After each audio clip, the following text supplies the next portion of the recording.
live threat on this near right-hand side should Leicester decide to give the ball some air. They've won the penalty. Cam Henderson. So nice, Stewart, very nice.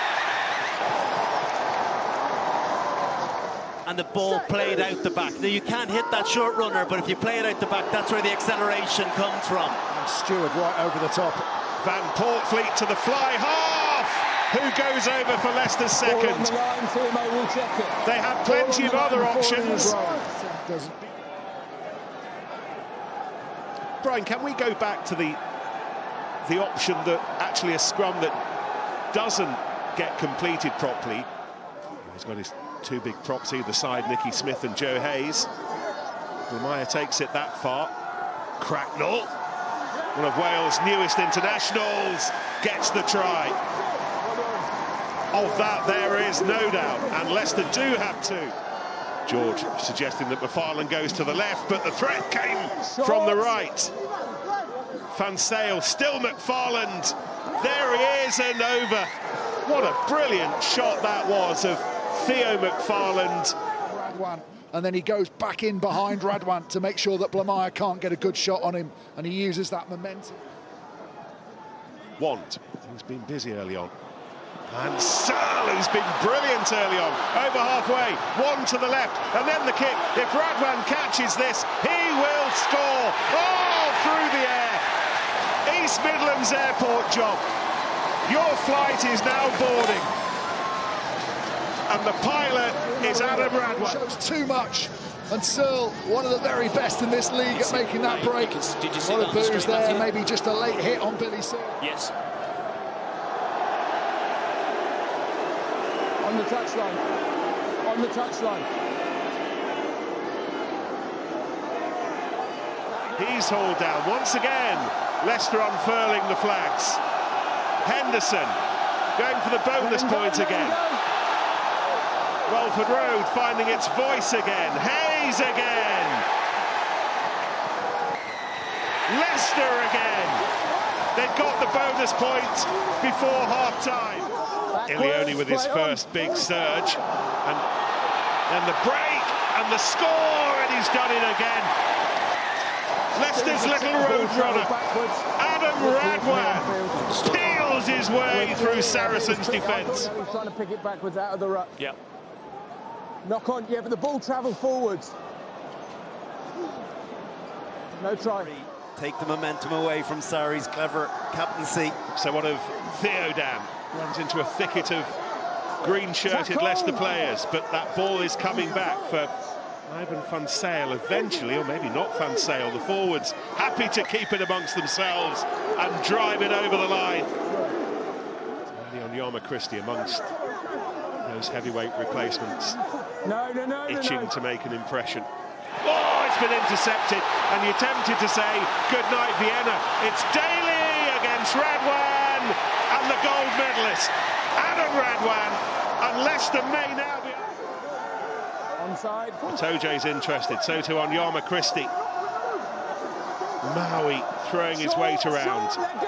Just short, Sam Williams defensively for Leicester. But Saracens feeling very good about this, and with good reason. It would seem, but none of them were. And Saracens can go, and the penalty in front of the post. And while he's lying on the ball. Too many down here, number 10. Oh, and Billy Searle, having just been given one award he'll be happy enough with, gets shown something else he'll be less happy with. Oh, no, hang on. No, it's not. Yeah, you tackled him, you were on the wrong side, he tackled. He minded defence. 90 seconds to go, still time. Malins has broken through. Bracken to the left, and the bonus point is heading back to London. First try of the season, really significant one. Defensively looked very, very solid. The Tigers are taking an eternity to get to the restart. Malins has been very, very quiet today. It's Henderson, isn't it? Henderson just gets caught by McFarlane's decoy line, and he allows McFarlane... Looks to control it. Leicester look to finish the job. A winning 5-point start to Leicester's 2026. Man of the match, Billy Searle, the chief architect. Billy, mate, you're a good-looking bloke before you signed for Leicester. You've been in the wars, haven't you? Yeah, that's what this club's all about, isn't it? Physicality. I got told before I came here, but yeah, ideally I'd stay out of the contact a little bit more, but it is what it is. And I think you're a fit, strong guy, but you're not the biggest unit. But you were starting fights out there. Is this the new you? No. I'm not. I'm a lover. I just said good pass to Elliot after giving me a cheap shot first half, so I thought 1-1, and yeah, he lost his head a little bit. But I'm sure we'll make up. It'll be all right.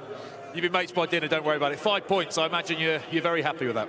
Yeah, it's amazing. Sellout crowd, pretty much. Melanie Woods, Welford Road. How amazing support today to play in front of this atmosphere. Got right behind us today and, made a big difference. Saw that first 20 minutes, 3 tries early on and put us in a great position. So this crowd's amazing and it was a good Sunday afternoon. And just you personally, Billy, you've moved around a bit over the years, but you seem to have, you've seemed to have found a home in Leicester. You're playing beautifully yourself. You look very happy to be here. Yeah, I'm loving my time here. I feel like I really fit in with the way they want to play the game. Much more mature than I used to be on the pitch, off the pitch. So I'm really loving my time here. I fit in well with the boys, and like I said, this atmosphere, the fans. Yeah, I'm loving life. Congratulations, mate. Keep scrapping, okay? Well done, Billy. Peter, 5 points. I'm guessing you're over the moon with that. Yeah, very happy. Obviously disappointed with that last try that we let in, but look, really happy. Boys had a really good week of prep, and happy to come away with 5 points. We heard Jeff Parling after the loss at Sandy Park last week down at Chiefs just say that the week building in he didn't think had quite been up to it. What did you make any changes, or is it just about the mental approach? No, I think a bit of both. We made some tweaks to the week, but also just making sure we had that bit of edge. I think we probably lacked a little bit of edge against Exeter, and I think the guys that came in Monday, it was a pretty tough review for us all, and they bounced back well, had a really good week of training, and as I said, we did some really nice things today, so I'm happy for the lads. And a quick word on Billy Searle. He's moved around a few clubs over the last 5 or 6 years, but he seems to have found a home here. He's playing very nicely indeed, isn't he? Yeah, he's added another layer to our attack. He's really, he's got a good understanding of how we want to play, and he's really taking ownership of that 10 position, and mate, it's really good coming in when you got your 10s and James O'Connor and the other young guys as well, helping each other out and just wanting to make the team better. And as I said before, mate, I just want them to go out and express themselves, and they're doing that well. Thanks, Peter. Good win that. Cheers, mate. Thanks, mate. Have a good one. Cheers. Mark, didn't quite happen here today in Leicester. Why do you think not?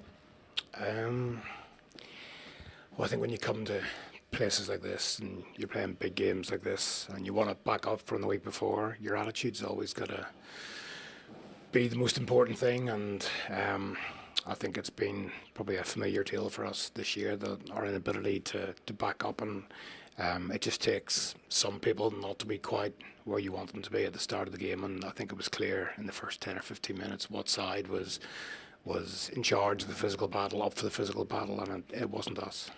So how, as a coach, an experienced coach, how do you try and fix that? Is that just personnel, or are there things you can do, before the end of this season, before it's too late, as it were?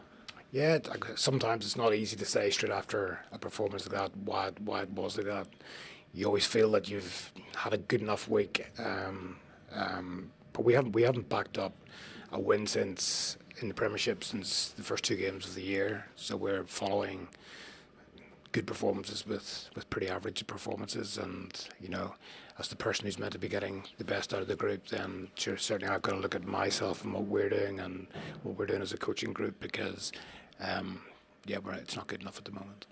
And with the Prem season in mind and the playoffs in mind, do you see this as some quick fixes that can be affected and you can make a run towards the playoffs, or do you think this is perhaps a longer piece of work? It's not like you were hammered here today at Leicester. The scoreline suggests you weren't, and you weren't. But do you feel like this is fixable before playoff time? We showed some good character in the second half to come back to get our way to get a losing bonus point.